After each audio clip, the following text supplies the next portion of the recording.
Hello students and welcome to unit number 3. Vamos a empezar hoy con subjunctive in subordinate clauses, que es uno de los temas gordos, diría yo, que tiene el contrastive analysis. The problem of subjunctive, I don't know whether it's a problem or not, has to do in dependent or subordinate clauses with some keys that trigger automatically the subjunctive. So, what you must know is which those keys are. Each type of clause, and sometimes depending on the function, has its own keys. So, in noun clauses, as direct object, you have to pay attention to one thing. In real subject, in extraposition, another thing. Relative clauses, depending in English and Spanish, is different. The same happens with adverbial clauses. I want to draw a chart on the board to show you how to do a contrastive analysis in subordinate clauses so that you can understand it better. Nevertheless, you have everything fully developed in the reading documents shared in the platform. Which are these keys? For example, if I say in Spanish, quiero que, todo lo que intento decir con ese quiero que va automáticamente seguido del subjuntivo. Quiero que vayas. Quiero que leas. Quiero que estudies. So, I want you to pay attention to the verb in the main clause. Ese mando, quiero, deseo, te suplico. Aun cuando digo te ruego, te suplico que vayas, ¿qué es lo que estoy intentando hacer aquí? Lo que estoy yo diciendo es tratando de imponer mi voluntad. Aunque te lo ruegue o te lo suplique, quiero que vos hagas lo que yo quiero. Estos verbos imply a kind of volition, es decir, I'm imposing my will upon you. Entonces, vamos a ir al pizarrón, let's go to the board, y vamos a empezar con estas noun clauses. Entonces, noun clauses. Como siempre, vamos a dividir nuestra chart en dos. En la primera columna ubicamos siempre el source language y el otro es el target language. En este caso voy a tomar como source language el español porque estoy dándoles el ejemplo en Spanish para que lo vean y voy a seguir con English. In these noun clauses as direct object, porque van a cambiar según la función, voy a tomar nada más que uno de cada uno, el resto lo tienen en los documentos de lectura. Digo, in these noun clauses as direct object, which is the key? The key is the verb in the main clause.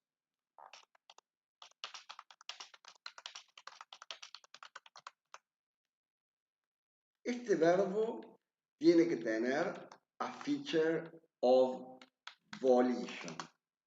Por eso, cuando digo, mando, suplico, quiero, ordeno, te ruego, volition. I'm trying to impose my will on you. Va seguido de subjuntivo. que vengas, que me quieras, que compres esto, que me ayudes. What happens in English with this? The key is the same. That is the verb in the main clause. So, I demand that you should go. I demand that she should go. Or that she go. Fíjense, I demand that she go. Without es because this is subjunctive. Bare infinitive as subjunctive. Or I demand that she should go, which is the other form of marker of subjunctive, that is to say, by means of an order. Two different ways in English, but nevertheless subjunctive. Why? Because the key is a verb of volition. Let's see now what happens with a verb of uncertainty. Dudo que vengas, subjunctive. Es decir, cuando el verbo implies uncertainty va seguido de subjunctive. En cambio, si yo digo, por ejemplo, no dudo que vienes, indicative, because el no dudar is not uncertainty, minus uncertainty. Recuerden que dudar es el único verbo en castellano que puede ir con de o sin de. Es decir, dudo que venga o dudo de que venga. But nevertheless, in the affirmative, dudo que plus subjunctive. Or in the negative, no dudo que plus indicative. Ahora bien, si yo sigo esta regla, no puedo decir en castellano, estaría mal decir en castellano, no dudo que me estén escrachando en las redes. Si yo digo, no dudo que me estén escrachando en las redes, estoy usando un no dudo que debería estar seguido por un indicativo. Es decir, lo que yo debería decir, según esta regla que les acabo de mencionar, es no dudo que me están escrachando en las redes. Es decir, tengo la certeza de que lo están haciendo. Pero si yo digo, no dudo que me estén escrachando en las redes, ¿cómo se sentirían aquellos que me confiaron la información? Se sentirían de alguna manera agredidos gratuitamente, sentirían que les estoy faltando a su verdad. Pero si yo digo, no dudo que me estén escrachando en las redes, seguido de subjunctive, ¿qué sigue? Pero, entonces, ¿qué me aconsejarían ustedes que haga en este caso? En realidad, yo estoy dudando. Es simplemente una forma más cortés de decir yo dudo, y eso en castellano es muy común porque nosotros en general el habla refleja es una forma de no herir gratuitamente al otro. Y esto se manifiesta en toda nuestra habla. Por ello es un uso correcto del no dudar plus subjunctive. Porque lo que en realidad lo que quiero decir es dudar plus subjunctive de una manera, diría yo, mucho más diplomática. El verbo creer sería al revés. En afirmativo es creo que viene. ¿Por qué? Porque no hay ningún elemento de duda, de uncertainty. Mientras no creo, que es lo mismo que dudo, no creo que venga, debería estar seguido de subjunctive. Y esta es la regla general. Pero ¿qué pasa si yo digo, por ejemplo, en castellano, creo que Boca pierde hoy? Mucho cuidado, no soy de River, soy de San Lorenzo, lo digo para no crear falsas polémicas, pero bueno, si yo digo en este ejemplo, creo que Boca pierde hoy, certeza, está seguido de indicativo. No creo que Boca pierda, duda, va seguido de subjunctive. Entonces, mucho cuidado al traducir porque los keys son importantes, pero hay que ver todo el contexto. Nunca puede ir fuera de contexto. Hay un ejemplo muy lindo que Bosque y Damonte presentan en su libro La gramática descriptiva del español, que dice, mamá insiste en que Pepe toma la medicina y mamá insiste en que Pepe tome la medicina. El verbo insistir es el mismo. ¿Hay volition ahí? Bueno, depende. Porque cuando dice que mamá insiste en que Pepe tome la medicina, sí, Pepe no la quiere tomar y su mamá intenta hacerle tomar la medicina. Trata de imponer su fuerza de voluntad o su voluntad. Mientras que cuando dice mamá insiste en que Pepe toma la medicina, it's just a reporting of a fact. El médico le dice, el nene no se mejora porque no toma. Sí, sí, doctor, la toma. Insiste en que la toma. ¿Qué pasa en inglés acá, antes de ir al español con otra posibilidad? I think he's coming. O I don't think he's coming. Recuerden siempre que cuando la lengua es informal, ese that suele omitirse. Es decir, en inglés, para todos los casos de uncertainty voy a usar siempre indicative, not subjunctive as in volition.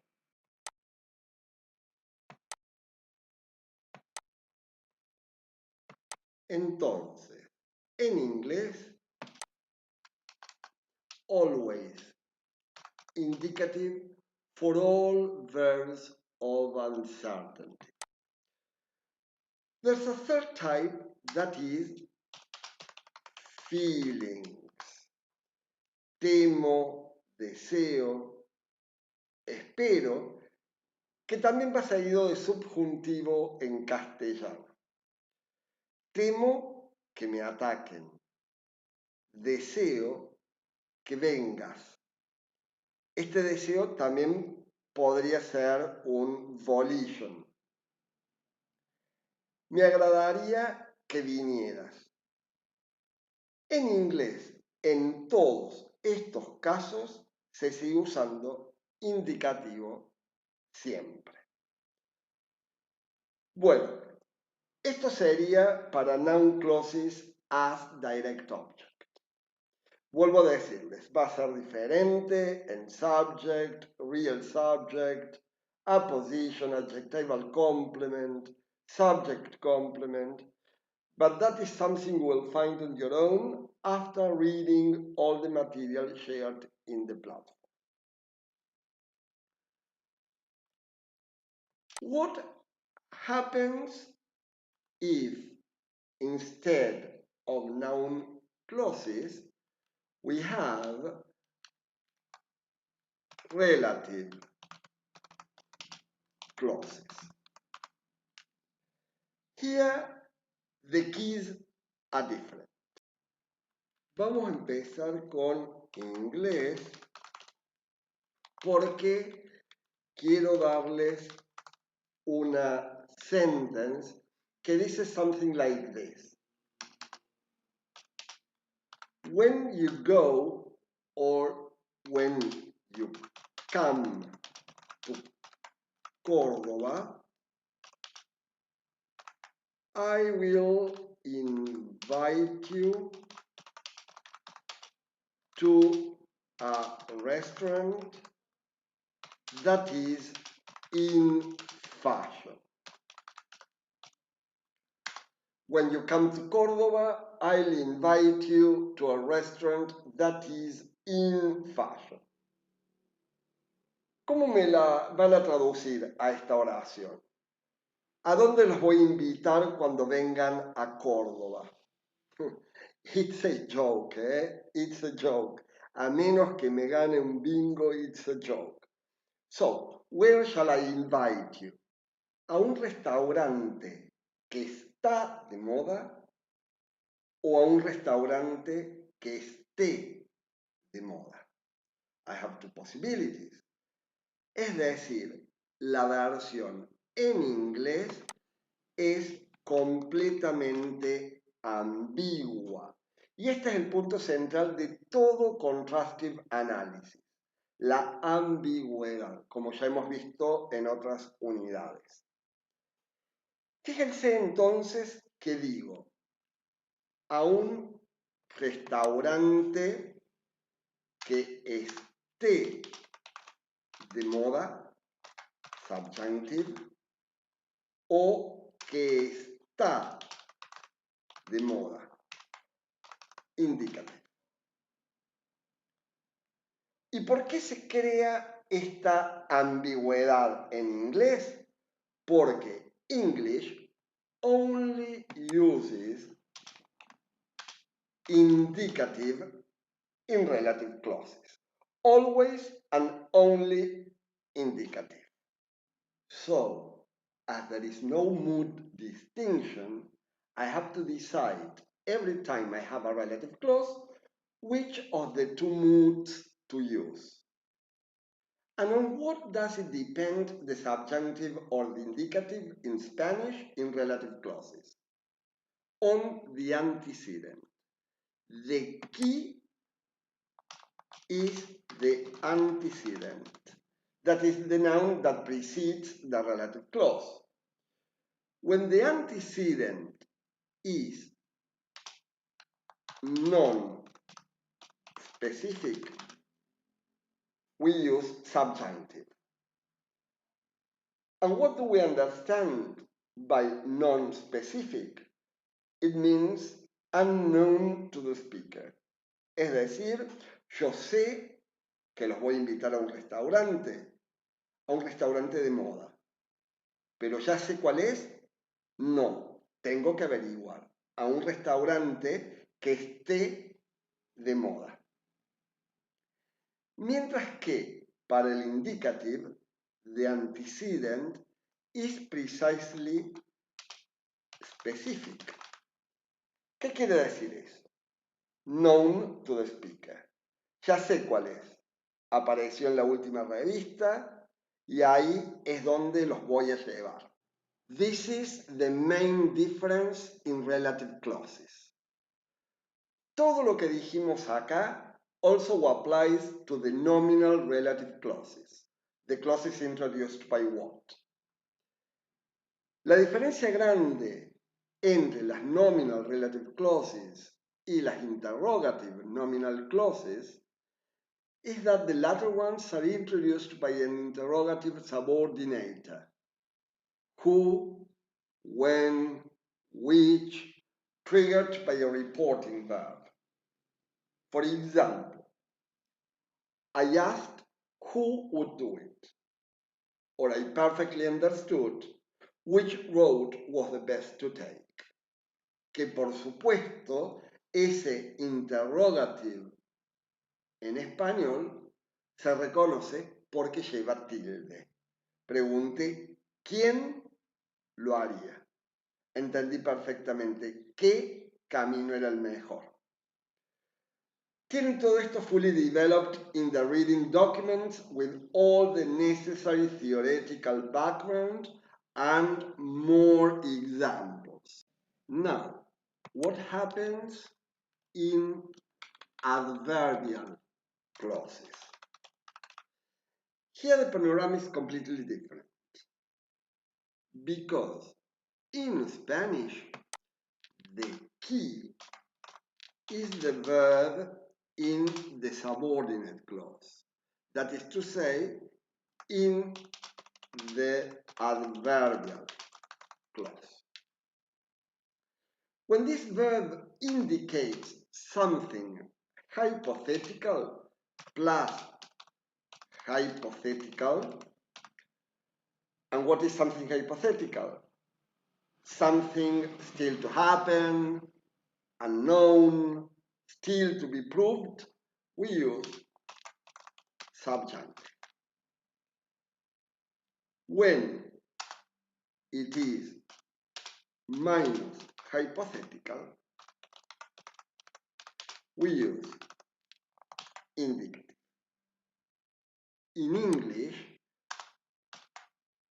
the key is the type of clause, independent from the meaning.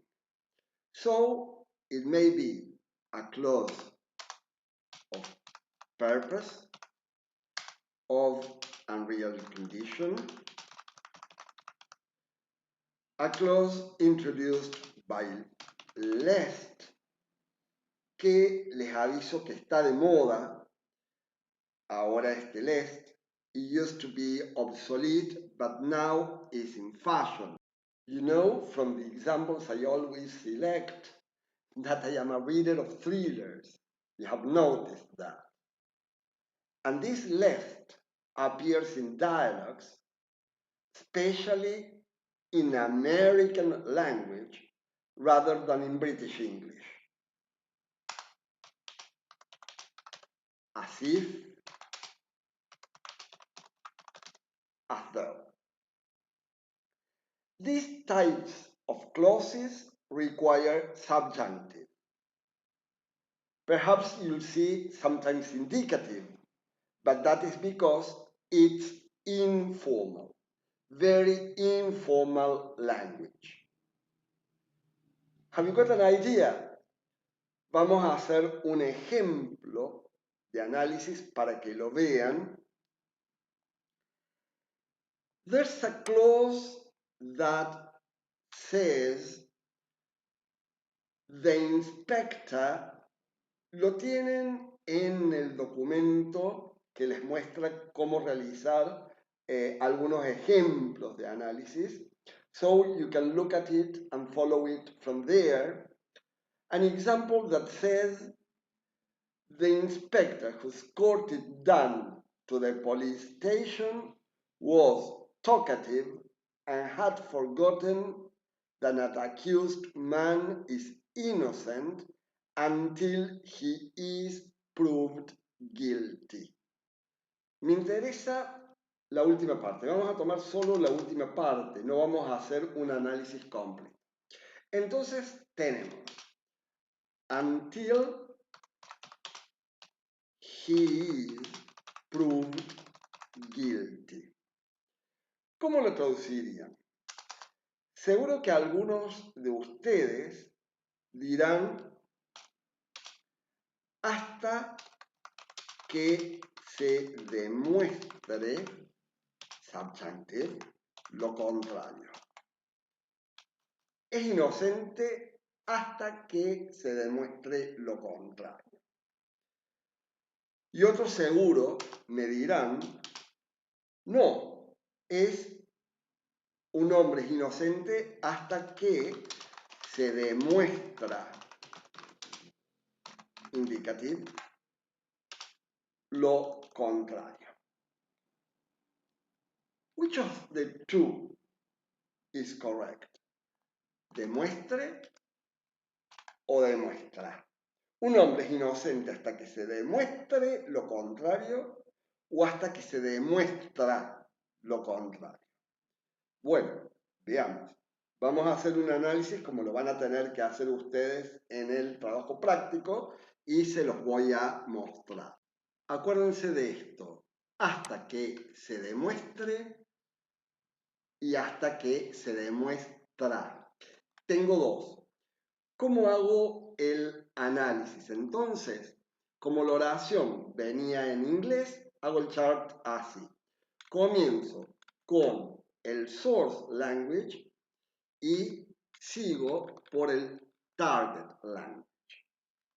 Entonces, comencemos por escribir la subordinate clause in English until he is proved guilty. En español vimos que teníamos dos posibilidades. Entonces vamos a poner la primera de ellas, demuestre. Por supuesto acá ustedes lo escriben completo. Bueno, comencemos con el análisis. First, clause. What type of clause is it?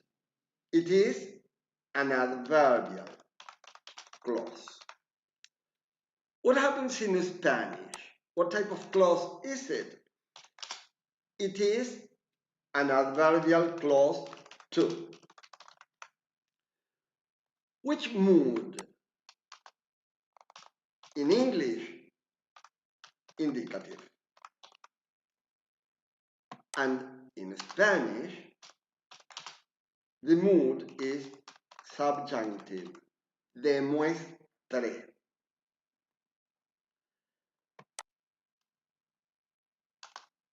Which is the key to know whether to use indicative or subjunctive.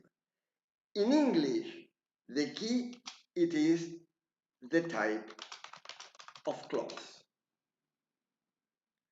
And in Spanish, no. In Spanish, the key is the verb in the subordinate clause. Which is the justification for, in English, to use indicative?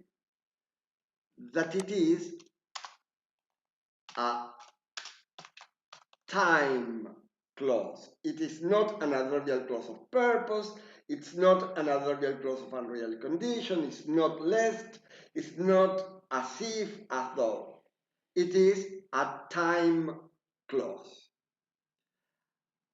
And which is the justification in Spanish to use subjunctive in demuestre?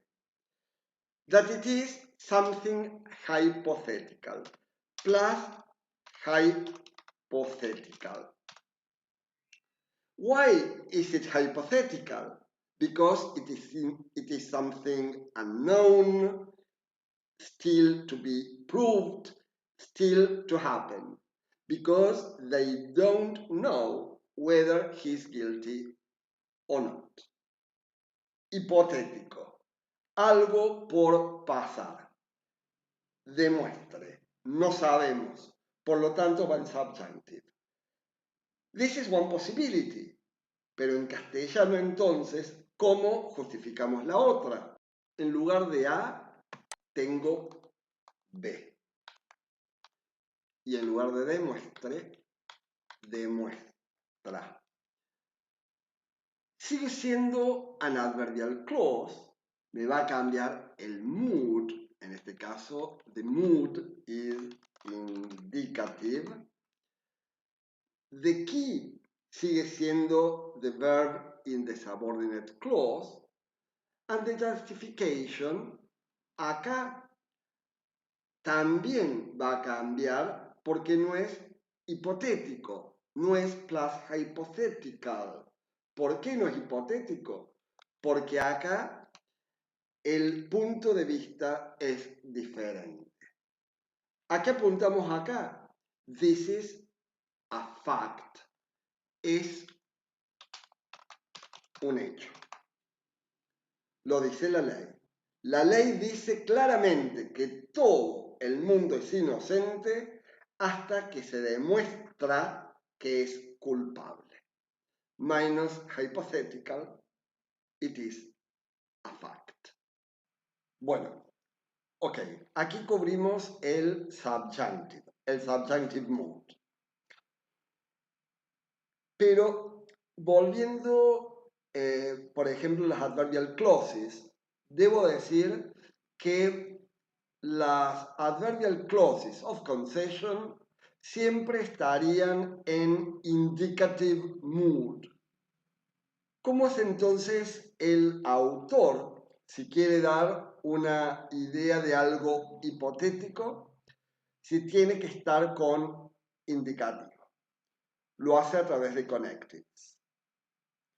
En el siguiente ejemplo de adverbial clauses of concession, y vamos al pizarrón, let's go to the board. Perdón si los tengo mareados, pero creo que la mejor forma es de verlo escrito. Tenemos entonces este ejemplo de adverbial clauses of concession que dice así. Even though he never went to college, he owns a thriving business. La única posible traducción acá al castellano es aunque nunca había ido a la universidad. ¿Y cómo sé esto? Porque empieza con even though.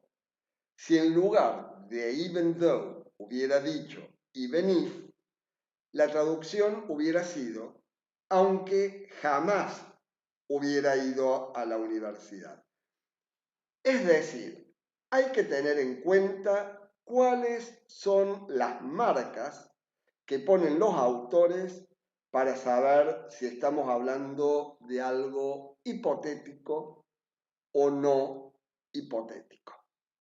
Bueno, hasta aquí todo lo que tiene que ver con Subjunctive Insubordinate Clauses y creo que es más que suficiente. Nos vemos en un próximo encuentro. Hasta luego. Goodbye.